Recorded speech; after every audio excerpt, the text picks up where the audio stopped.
Yes. Personnel and Appointment Committee is adjourned. It's starting now. Adjourned, yeah. Starting now. Call to order. And I call to order.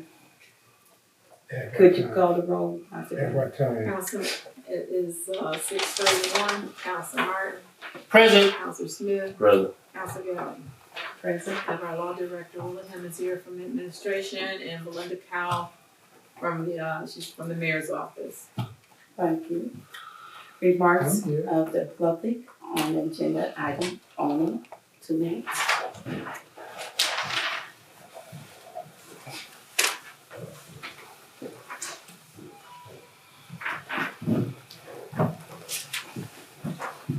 Justin Anderson, Terrace Road. Speak up, Justin. Let me see.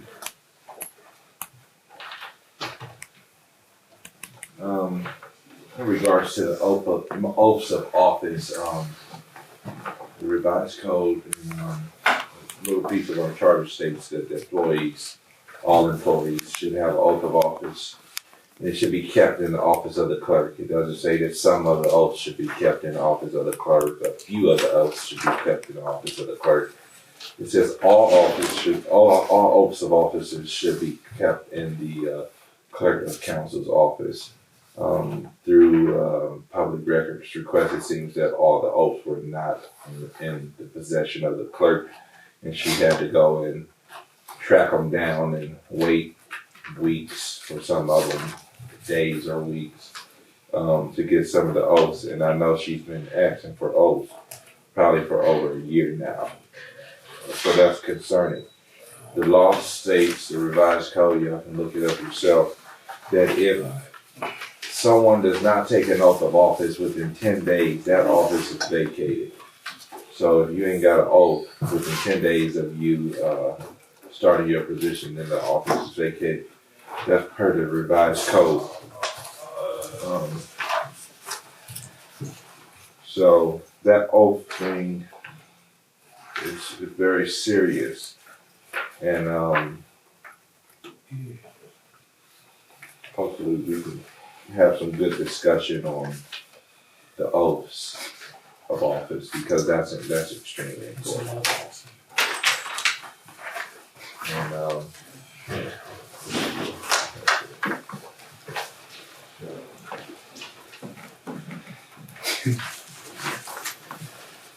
I think this came up before in reference to the oath of offices or whatever.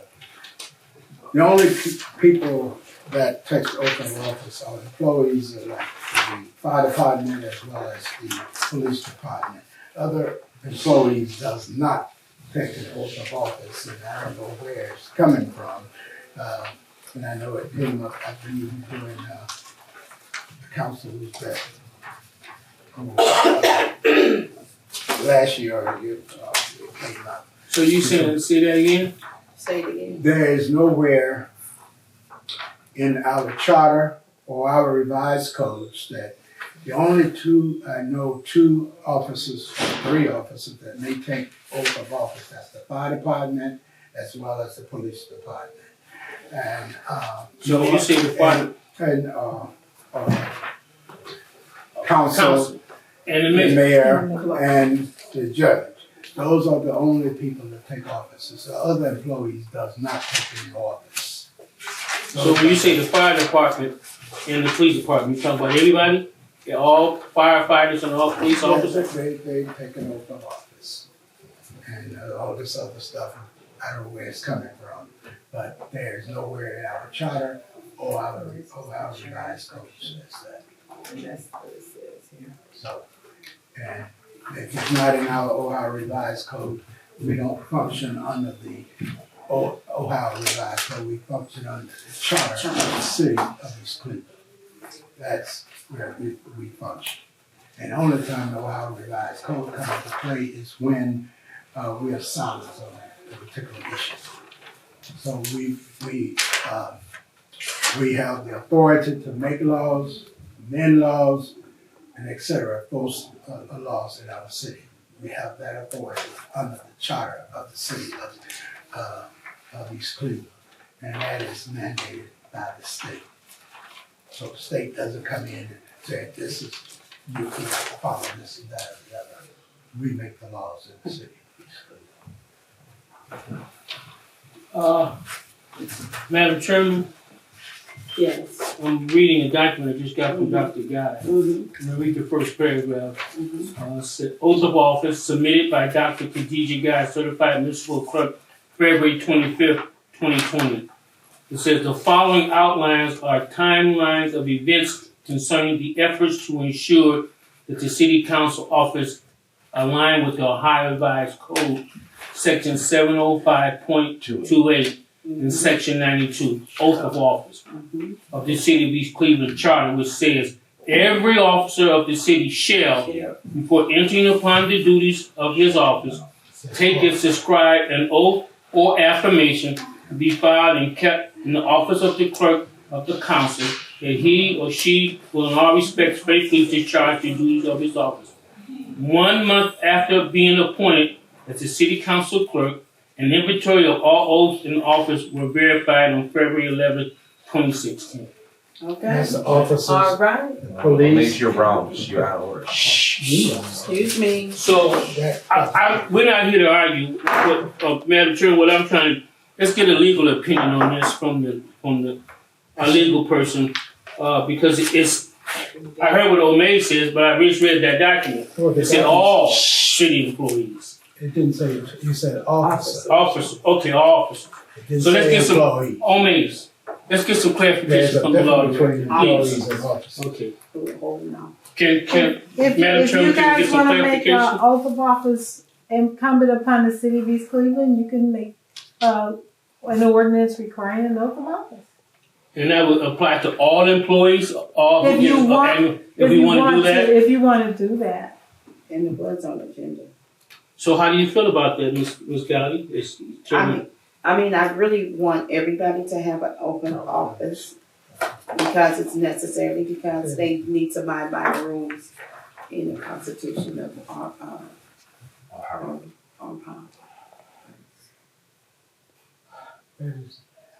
And I mean, a lot of people don't have the oath of office, and I'm looking at through this paperwork that I do have, and this is on the next the oath of office this discussion that we're having today. A lot of them have not been taken their oath because we see a lot of miss oath. You know, none of them don't have the proper signature or the notary. Yeah, and I just wanted Ms. Cow to answer some of the questions if she could come up. Thank you.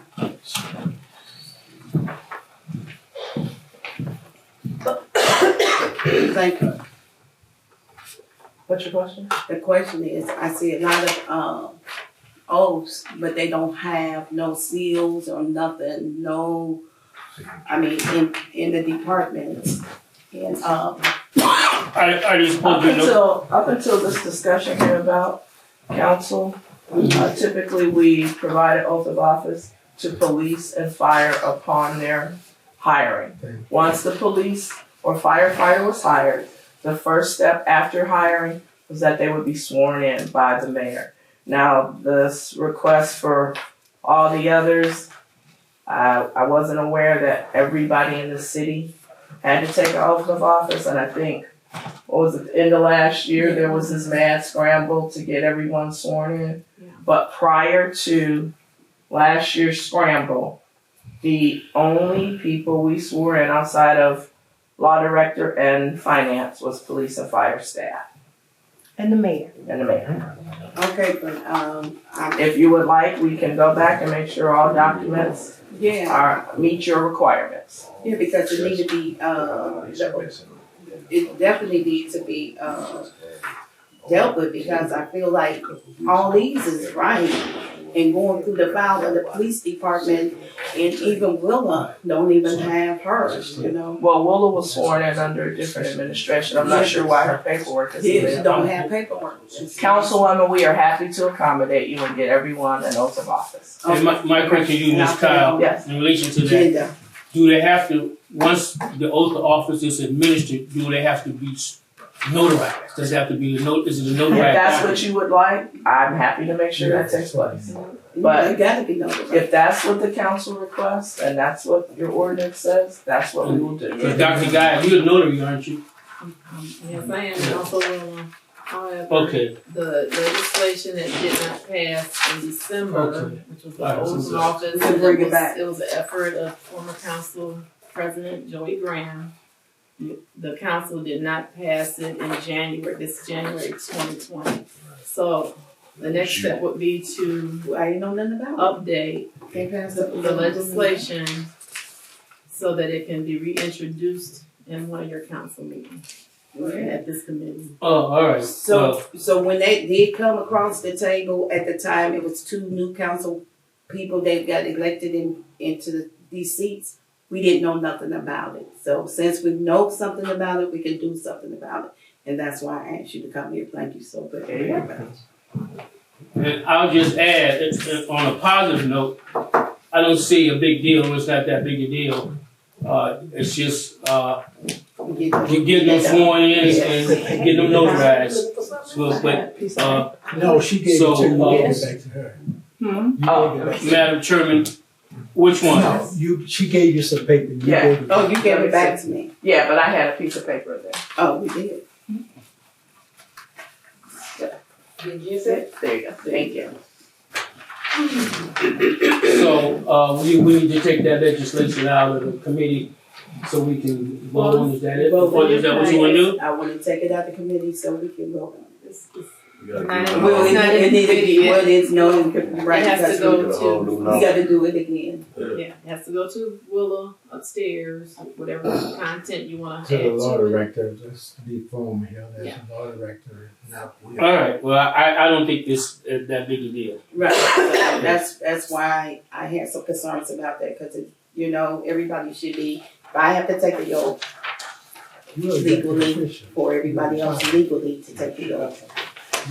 So, that's why I'm here today, to ask that question. I was looking for Gardner to come to help out, to see what we can do for the no chase.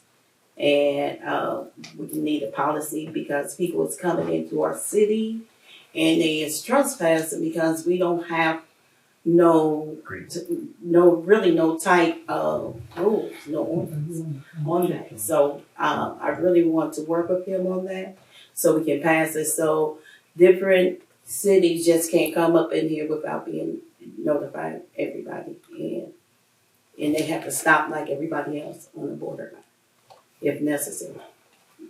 Make sure that our police officers actually be on scene to help out, so it won't be causing no deaths for the sake. Well, I'll just add that we have discussed this pretty comprehensively. And we had a 12-page document from the police about the chase and their chase policy. We also talked about the chase policy of Cleveland coming into Cleveland and all that. And it's a difficult situation to legislate. I think if Cleveland police officers flying in East Cleveland, we talked about them notifying us, our police department, and sometimes they do, sometimes they don't. But it's really a difficult kind of thing. If anyone has any suggestions on, I don't think that if we pass legislation that will stop the Cleveland police officers or Cleveland Heights, whoever runs through here, from stopping if they think that this chase is so important as a killer, a murder, whatever, all that was discussed. So I don't know what we can do to go forward, but I'm open to doing that. Okay. Calvin Williams, the chief of police in Cleveland, was interviewed, and he stipulated that they just can't cut off chases. It depends on a lot of variables that's in play. So it's not, and I thank the police department for, Gardner's been here for all my meetings. He's discussed it openly. He brought the document, which everybody had a chance to read, so they have a policy. Okay, now, if we think it's comprehensive or not, I meet in a couple of weeks, I can deal with it again. But it's what I'm saying in essence, it's a difficult kind of situation, period. It's difficult. It is, because it's not strict enough, you know, and we need some bylaws or something that's strict in our policy or something, because they keep chasing and killing people. I mean, it's going to be over and over again, so we need to put together a legislation to do something to be. So we on the same page on this. As our colleague stated that we do have policy. Unfortunately, our policy does not stop any other police agency from coming into our jurisdiction. So we do have to get together on it. We do have to find some type of ways to communicate with Cleveland. Just no matter what we do on our side of the legislation to stop it'll be hard. But I just want to, I'm with you. Yeah, we need to start somewhere to make a start, that's all. So here's what we should do. When is my next meeting, Dr. Guy? I think it's the 14th of March, the 12th of March or something. It's the second Tuesday. Yeah. So it'll be back on there. So come with some suggestions, Okay. and we'll deal with it again. And I'll do my best to see if we can get Commander Gardner, the Chief Gardner here. And Gardner and Lundy's been coming pretty consistently. So, okay? Yeah, All right, thank you, thank you. thank you. Thank you. Another remarks and requests of the public, 3 minutes. Please. I'm going to say again, maybe you didn't hear me the first time. There is nowhere, no law require every employee to take an oath of office to work in the office. I've articulated the officers that need to take an oath of office. And again, we make the laws, the city of East Cleveland. The Ohio Revised Code does not make the laws here. Now, there are certain things that we are obligated to follow in the Ohio Revised Code, or what have you. But they have given us, the legislature, we have the authority to control what happens in this city, the laws. And so therefore, I'm adamant against every employee taking an oath of office. I have articulated the people that takes the oath of office. I left out the lawyer that takes an oath of office. Secondly, you can control. We control these 3+ miles here. It's under the auspices of the city of East Cleveland. If we do not want other municipalities coming through our city, unless you can define and then they must define the chases that come through our city. Not just somebody stole a car, you chasing behind them flying 60, 70 miles an hour. That's totally off the chart. That's not permitted. I feel like a murder or a homicide or whatever you want to call it, a drunk driver trying to get him off before he kills someone, before he kills himself or someone else. Those kinds of things. You have to define what you permitted come through here. It's no point in us being a city and chartered city under the auspices of the state. They give us that authority. You have that authority. But you don't have the authority going out here. Every employee, a person got cleaning up the city hall have to take an oath. Or people cutting grass have to take an oath. How silly is that? I'm a certified notary. And that there are certain things that I have to do as a notary. So for you to sit up here and say every employee have to take an oath of office in the city, they made it laugh you out of the city. Thank you, Mr. O'May. What is it? Thank you. Yes, sir. You express your opinion, Mr. Thank O'May. you. And I hope you heard my opinion. Those are facts, and they're not opinions. Those Thank are you. the law. Thank So you. find it anywhere in the law and in our charter or anywhere else that people, every employee have to take an oath of office. Okay, That's silly. all right. Good evening, Good everyone. evening. How you Hello, doing? how are you? Hey, President. At large, council, That's the Law law director. law director, secretary, family and friends. Well, family, there's no friends here, we everybody family. My name is Lakia Smith. I'm a resident of East Cleveland for 43 years, about to be 44 in my life. I had an incident yesterday that I was involved in at the Shell gas station. Where is that the police officers tell the citizens, tell the owners of businesses and companies that they are not allowed to protect themselves when somebody come and try to damage their property or disrespecting their property. Yesterday it was a young man. I don't care if he was drunk, none of that stuff that don't count, because everybody know what they say out of their mouth. He came in there and a young lady, his two young ladies, they were back there fixing food. And the young lady wasn't moving fast enough for him, so he started calling her, excuse my language.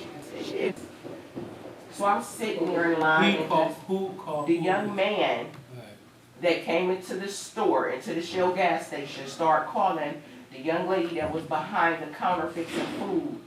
It, kept calling her that, excuse my language for saying that. So in the midst of that, the owner went over to him and was like, calm down, because the other young lady said, I will serve you. Well, I didn't mean that, I apologize, you guys. If I don't turn it off, I apologize. But in the midst of that, when he got in line to get his food, he didn't even want to pay for his food for real because he started calling the other young lady the same word. So I got offensive myself because did nobody disrespect this man or anything. I asked the store owner because I was getting real upset that he was disrespecting them females and they didn't disrespect him. He said after the man left that he did not have the right to throw him out. He cannot throw him out. He cannot do anything to anybody that come and damage his property because some police officers threatened and told him that he couldn't. He said that just like y'all behind y'all's shield, the police officer told him that he could not come from behind his shield and stop somebody from stealing out of his store. Where does that happen at? Here in this city or any place on this universe? Because that man does have the right to defend his store and anybody in there. I was one of his customers, so what if that young man would have said that to me?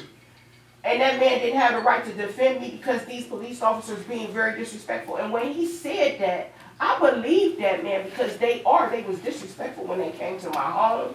I came here and reported that before. There is no changes about these officers here in East Cleveland because they feel that they could disrespect people in this city. This happened in Ward 2.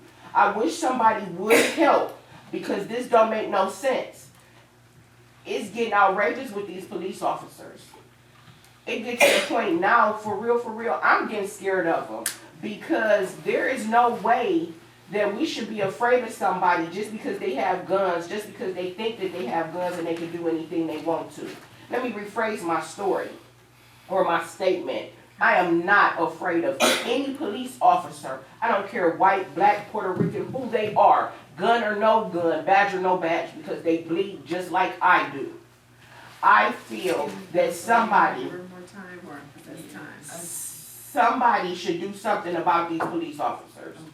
I don't know who to talk to about that, but I know you in charge of Ward 3, and you told me to come here today, Ward 2, I mean, I came here today. I'm expressing for this man afraid for his store, and I wish somebody could tell me something so I could relay something back to this man, that something is going to be done, and things are going to be done, because now it comes to the point in time, I'm about to go to the news and report that, about that, because this city shouldn't be afraid, and we shouldn't have to be afraid at all.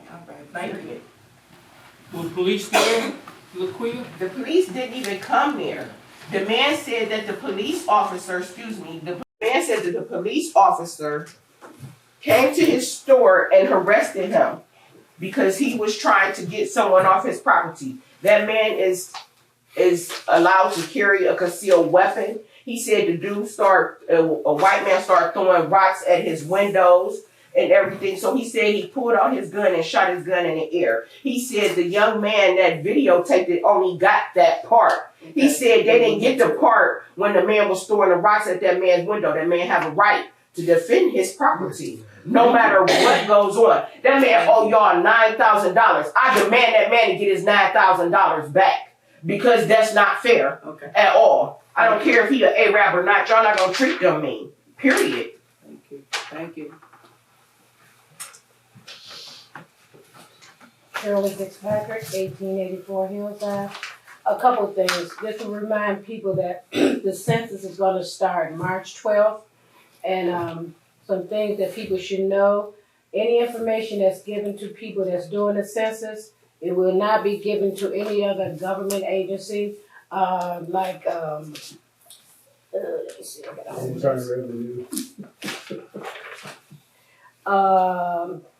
Things that child support, or any agency. If you have a warrant, you can still take it, because they're not going to share that information with anybody. Number 2, the election is March 17th, and I hope everybody gets out and vote, because it's a very important election. Also, when council's having their meetings, people, the mayor and the council are telling people that to call them, but they're not giving any phone numbers. So I think that when you say you can call me, that you should give a phone number. In the midst of being in the community for the last couple of weeks, people have approached me in regards to what's happening in the meetings, as far as this is the people's place. That during the meetings, the hour and a half that we're here, it should be strictly dealing with issues and legislation of the committee and the city. Administration and the mayor, they're the face of the city. They're the first things that people say. People are not seeing professionalism or respect for each other. That we feel that you can agree to disagree, but have to be respectful. Anything that's personal should not be in the council. It should just be dedicated to things that East Cleveland citizens should know about. What's happening in the city. You say a lot of things are happening in the city, but people, how can they have faith in what's happening in the community if what they see is discord among administration and council? It's not fair. We're a laughingstock. And we have enough things against us as it is, that not cooperating or being respectful to each other should not be on the agenda. People are kind of fed up about it. Like I said, they approach me all the time and say, what happened to people just being cordial to each other? Right. We're an all-black city. People don't have much respect for that anyway. And we don't help things anymore when we argue, we bicker, and majority of the time what's being said with the bickering has nothing to do with legislation being passed, what bills y'all want to bring up, or nothing. We want to see cooperation and we want to see professionalism when we have these meetings. We're just sick and tired of it, and we don't deserve it. We voted you guys in thinking that you were going to do something for this city. And that's what we expect. Thank you. Thank you. It's outright, you said I have a whole page here. Say that page. Justice Anderson.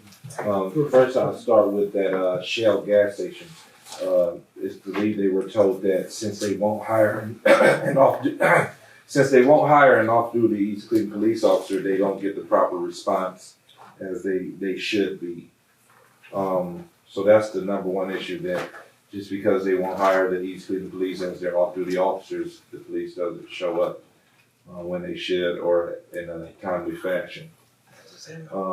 Police and fire. So when it comes to the oaths, when I reviewed the list of oaths, you said all police and fire should have an oath. Half of them don't have an oath. Joseph Marche, nothing on his oath. There's nothing on there but a name where I could have printed the name.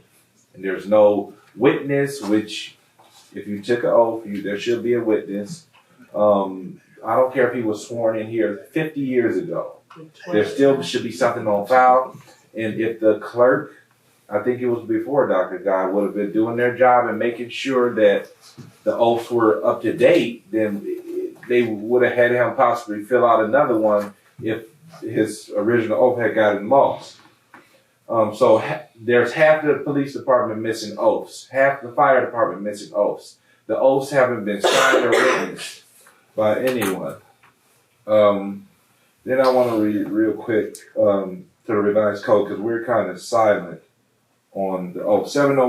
705.28, oath of office. Every officer of a municipal corporation and every employee holding a position upon an annual salary by entering upon the duties of his office shall take or subscribe to an oath, basically. So every employee. Salary.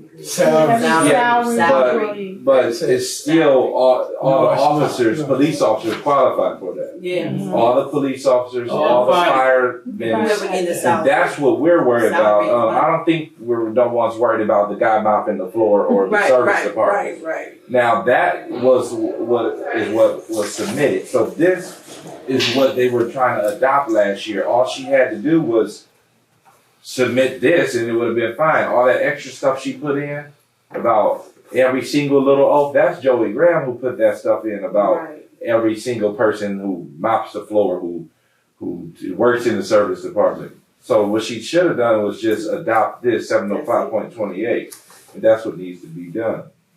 So if an ordinance say that the police cannot chase here regardless of a murder, or if it says if they can chase here only for murders, only for drunken drivers, that's what has to be followed. If there is no, I don't know if we can stop them. No, the prosecutor has a duty once that ordinance is passed to enforce that law. So if there's an ordinance that says you cannot chase unless it's a murder, then if they chase in here for a speeding red light ticket, they shall be prosecuted and arrested. And if that's the law, they have to be prosecuted. So that's how you stop them. You arrest the police for breaking our ordinance. Thank you. So that's what you do. And thank you for that. So there is something that can be done. Thank you. Stop being scared. That's what the first step we have to take in order to stop the chases. Thank you. Merciful counsel. You have anything you want to say? Yeah, I have something to say. Let me rise. On the police chase, I think ultimately it boils down to discretion. Discretion of the police. Discretion of the supervisor. Please don't interrupt me. Please. Okay, you do that all the time. Okay. No, I don't. Yes, you do. That's what you're talking about. Okay, this kind of thing. Okay. We can legislate. They stop at the border. That doesn't mean they're going to stop at the border. Okay. We'll discuss this again. Okay. But it's a difficult kind of situation, and we can do the best we can. This thing about the Shell gas station, I don't know what that's all about. And the reference of they didn't hire off duty. I don't know about all that. I don't know about all that. I do know that there is a policy. Like any policy, it can be tweaked, it can be changed. We can do whatever we want. If we want to, we have the power and authority. If we want to swear the mop cleaner in, we can do that. Before I came in here today, I got a phone call walking in here that it was 4 police officers down at McDonald's. Okay. So they're running back and forth right now. It's a difficult job. Okay. It's a difficult job. So we do the best we can.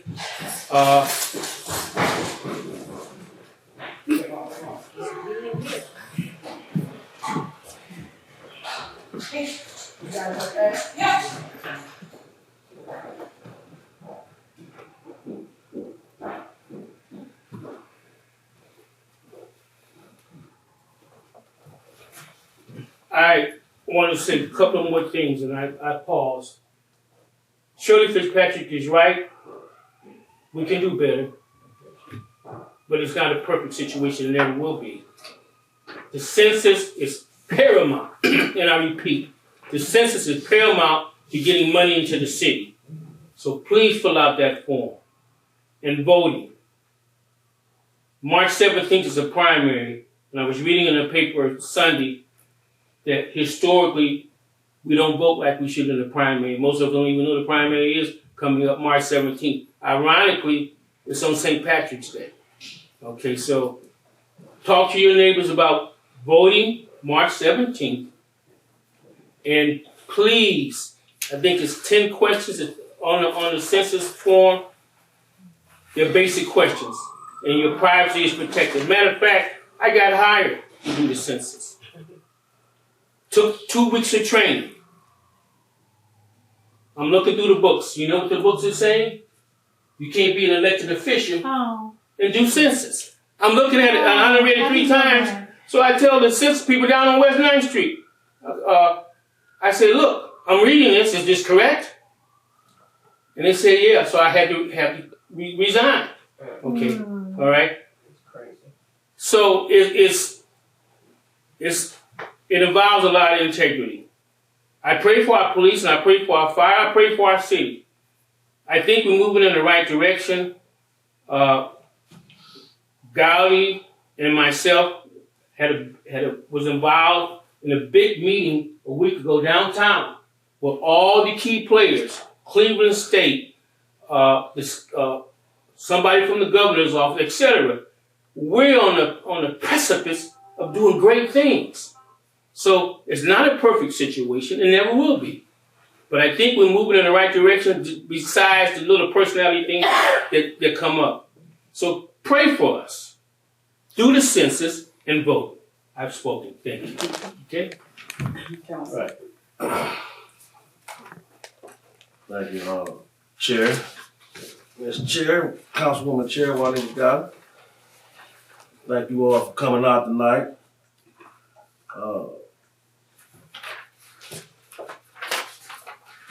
Oaths of office. I just want to go by today. If there's any oaths of office that's supposed to be in the council office that are not, I'm just police, fire, then that's a problem. I'm not talking about any legislation that could or haven't been passed, that wasn't passed, anything, or what we think all, I'm talking about how it's supposed to be right now, Councilman Martin, Councilwoman Juanita Gowdy. If there's anybody who was supposed to be sworn in that hasn't been sworn in, then that should be an easy fix. We need to, well, you already been looking into that, and I thank you for that, and we need to fix that. That needs to be fixed. That's about all I have for tonight. Really want to thank you all for coming out. Everyone in this room know the importance of the committee meetings. I can tell you understand the importance, because if you didn't understand the importance, you wouldn't be here. All of you do work in the community as I look around, and I really want to thank you for that.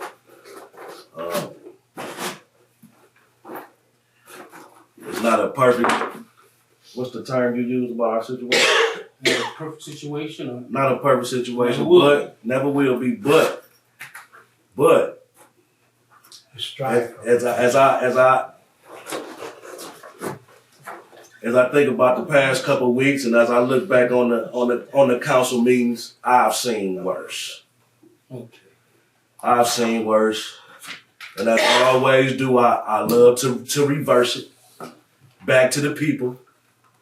And I challenge you to get involved in some form or fashion like these great residents I have before us. To serve your own health, interests, rights, and needs. We as elected officials can't do everything. As I looked it around, we all started as community organizers. So we know how I feel to be out there organizing with the people. We know how I feel to look around this room full of talkers and not enough doers. We know that feeling. So to all the talkers, you know what you need to do. Get involved. Come see it for yourself in person. Because we are striving. We are, as Councilman O'May said, we are striving for greatness and for the betterment for the people of the great city of East Cleveland. And we are not going to agree. No elected officials anywhere always agree. But it is some things that can be cut out, and I think we show by doing it. Tonight was a great example of how we know what needs to be cut out and what needs to be done. All right, so I really want to thank you all for coming. Thank my colleagues again. Thank you very much, Dr. Guy, for all your hard work. That concludes my brief statements. Thank you. I want to thank each and every one of you for coming out tonight in the care. You know, your voice is heard, you know. We definitely need to do something about that because that's my ward. And we've been having problems back and forth with the police and also with the store, you know, back and forth with shooting or killing was over there. So we will try to address that and see what's really going on so we can come together. So for the safety of the people and for your safety also. Please don't try, please do. And also, thank you. And also, Justin Anderson, you was right about the oath. The oath is missing. We missing so many different oaths, and it looked like they've been somebody just wrote into them and then certified them. And it just, in the fire department, police department even, Willa don't have an oath. And it just looked like somebody just threw it together. So we will be working on that. Hope that we pass that. And also, Shirley, you is right about the census. We need to be counted for. And also we definitely need to know that how many people is in the household so we can get the money. Now, last week I was doing a survey outside of the courtroom. And I'm sitting there with my desk and took a picture to show everybody that I'm trying to do the survey. I come back and like you said, Shirley, have to tighten it up. Come back, the whole desk is gone. Yeah. The chair is gone. Don't want me. See, this is how we get our money. You are a voice on this paper of survey for the block grant money. If we don't get enough block grant, if we get the block grant money, it will go somewhere else where we don't need it to go.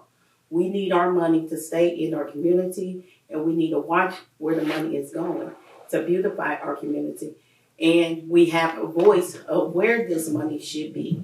So when I was doing that, all of a sudden when I came back, the chair is gone, the desk is gone, and it's just embarrassing that we can't just try to get the money for the people that live in our city and to beautify our city. This is what it's supposed to be for.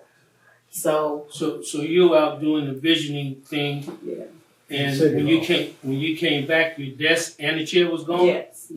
Yes. And how I knew that the chair and the desk was gone because I seen all paper. When I see all paperwork on the bench, and I'm like, oh my God! I picked up the paper that I wanted to get.